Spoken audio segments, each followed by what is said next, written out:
Hello and welcome student, আশা করি তোমরা সকলেই খুব ভালো আছো। জ্ঞানজ্যোতি কোচিং সেন্টারের পক্ষ থেকে তোমাদের সবাইকে স্বাগত।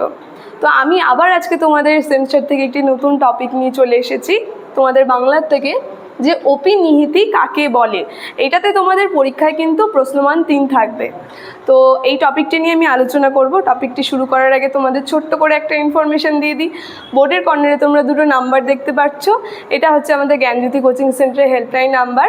এখানে তোমাদেরকে অনলাইনে ক্লাস নেওয়া হয় এবং তার সঙ্গে নোট প্রোভাইড করে দেওয়া হয়। তোমরা যদি যুক্ত হতে চাও তাহলে অবশ্যই নাম্বার দুটির সঙ্গে যোগাযোগ করে নাও। তাহলে আমি টপিকটি শুরু করছি, যে অপিনিহিতি কাকে বলে। অপিনিহিতি জিনিসটা খুবই সোজা, খুবই সহজ। তোমরা যদি দেখো কোনো একটি বাক্য কী হয়, স্বরধ্বনি আর ব্যঞ্জনধ্বনি মিলিয়ে তৈরি হয়। তো যে বাক্যটি উচ্চারণ হবে, যদি তোমরা দেখো যে ব্যঞ্জনধ্বনির আগে প্রথমে যেটা উচ্চারণ হচ্ছিল, পরের উচ্চারণে কী হবে, ব্যঞ্জনধ্বনির আগে ই চলে আসবে, আর স্বরধ্বনি যে থাকবে স্বরধ্বনির আগে উ চলে আসবে। এটাকে অপনিহিতি বলে। আমি যদি তোমাদের সংজ্ঞার আকারে বলি, তোমরা পরীক্ষায় যেটা লিখবে, পরীক্ষা কিন্তু এভাবে লিখবে না, পরীক্ষায় সম্পূর্ণ বাক্যে লিখবে। যে সংজ্ঞাটা যেটা আছে, পরের ইকার আগে উচ্চারিত হলে তাকে অপিনিহিতি বলে। যে ইকারটি কি হয়, আগে উচ্চারিত হয়।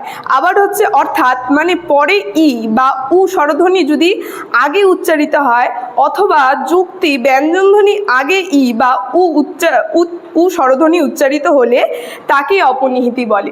তোমাদের উদাহরণটা আরেকটু ভালো করে বলে দিই, এই সংজ্ঞাটুকু তোমরা পরীক্ষায় লিখবে। উদাহরণটা যদি তোমাদেরকে আরেকটু বুঝিয়ে দিই তাহলে আরও সহজ হবে। যে উদাহরণে দেখো, এখানে আমি দিয়ে দিয়েছি আজি। আজি শব্দটা পরে যখন উচ্চারণ হচ্ছে, অনেকজন কি উচ্চারণ করে, আইজ। দেখো এই ব্যঞ্জনধ্বনিটির আগে কি হয়ে গেল, ই উচ্চারণ হয়ে গেল। আরেকটি যদি উদাহরণ দেখো, কালি। কালির পরের যে উচ্চারণ হয়েছে, এখানে দেখো কাইল হয়ে গেছে, ব্যঞ্জনধ্বনিটার আগে কি চলে আসলো, ই। তারপরে আরেকটা যদি বলো সাধু, সাধুর মধ্যে চলে আসছে সাউদ, এটা যেহেতু স্বরধ্বনি তার আগে সাউদ দিয়ে দিয়েছে।